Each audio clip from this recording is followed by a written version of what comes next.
Welcome to the Weekly Communication Challenge. I'm Alan Stafford, your communications coach and guide. This week, we're diving into the art of assertive communication. Each challenge in this series is designed not just to refine your communication skills, but to unlock your full potential and foster, hopefully, significant personal growth. So assertive speaking is all about expressing your thoughts confidently and respectfully without crossing into aggression. Each week, I'll break down a new aspect of communication like, today's focus on assertiveness, provide you practical examples, and equip you with a daily challenge to master this vital skill. But here's the twist. I encourage you to practice the challenge every day. If you have questions or want to share insights, drop a comment below. This way, we all learn and grow together, and I can offer you tailored advice to enhance your learning experience. Let's kick things off with our focus for the week, assertive speaking, or assertive communication. But before we dive into the challenge, here's a quick trivia question to get your gears turning. What percentage of people believe they lose out at work due to a lack of assertiveness? Stay tuned for the answer right after we explore the nuances of assertive communication. Assertive communication is all about expressing your thoughts clearly and respectfully without being passive or aggressive. This balance is key to effective interactions both in personal and professional settings. And assertive communication demands your full engagement as both the speaker and the listener. This means being present and avoiding distractions. No checking your phone or, zoning out.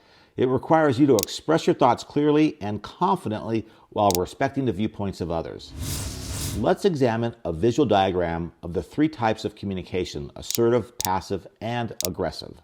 Here, assertive communication represents the ideal balance among these styles. In passive communication, speakers typically avoid conflict, fail to express their own needs, and appear submissive during conversations. On the other hand, aggressive communicators often dominate discussions, are confrontational, and disregard the needs of others. Assertive communicators, however, strike a balance by asserting themselves confidently and clearly while maintaining respect for both themselves and others involved in the interaction. Next, we'll demonstrate each type of communication to clearly illustrate their distinct characteristics and impacts. Also, don't forget to stay tuned for the answer to our trivia question coming up shortly.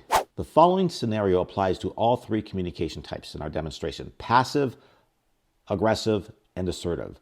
In this scenario, your boss asks you to work late on a special project. Hey, Bob, I've got a question for you. We've got this project, and I'm just wondering if you can work late to help us get the project done. I guess I could stay late. It's not like I have anything else planned. In the passive communicator's response, the speaker is yielding to the request without considering their own needs or expressing their true feelings. They feel resentful or overlooked, but don't voice these feelings, which could lead to problems later on. Why should I stay late? It's always me staying late. Can't you get someone else to do the project this time?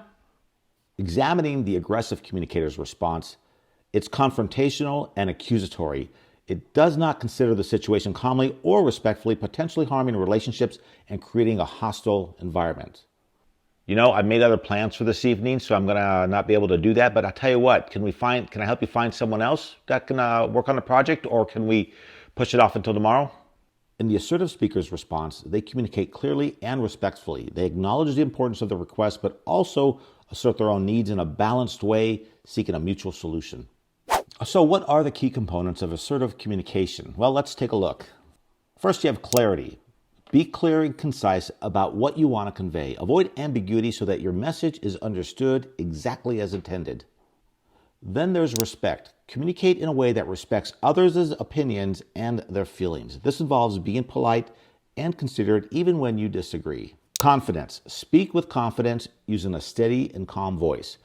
This shows that you believe in what you're saying and that you respect your own opinion as much as those of others. And then listening. Incorporate active listening to fully understand the other person's perspective and respond appropriately. This not only demonstrates that you value the conversation, but it also shows your engagement and commitment to the dialogue. For a refresher on how to enhance your active listening skills, check out our previous communication challenge on active listening or click the link on your screen above. All right, now let's revisit the trivia question I posed earlier regarding assertiveness in the workplace. According to recent research from hrgrapevine.com, a staggering 79% of young people believe they have missed out at work due to a lack of assertiveness.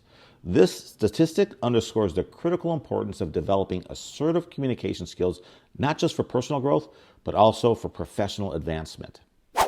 All right, now for our weekly communication challenge. This week, we're focusing on harnessing the power of assertive speaking.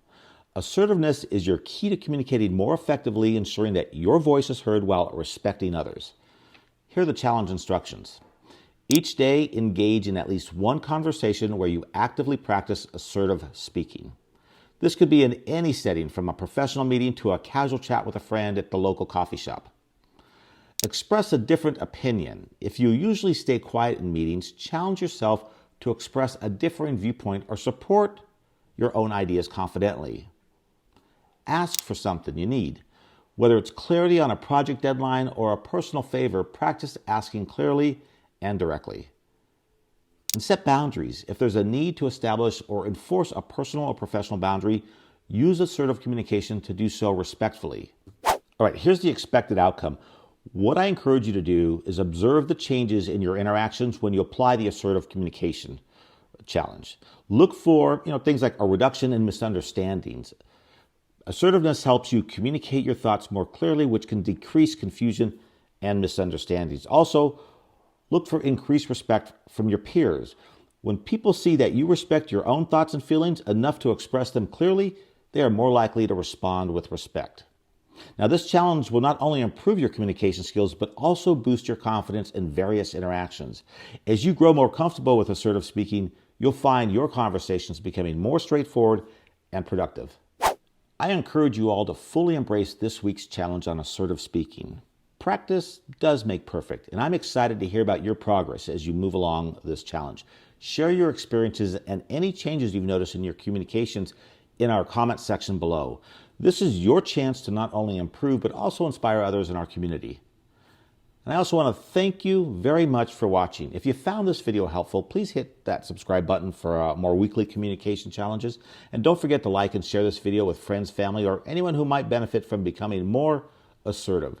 Remember, every step you take is a step towards better communication. See you in the next challenge.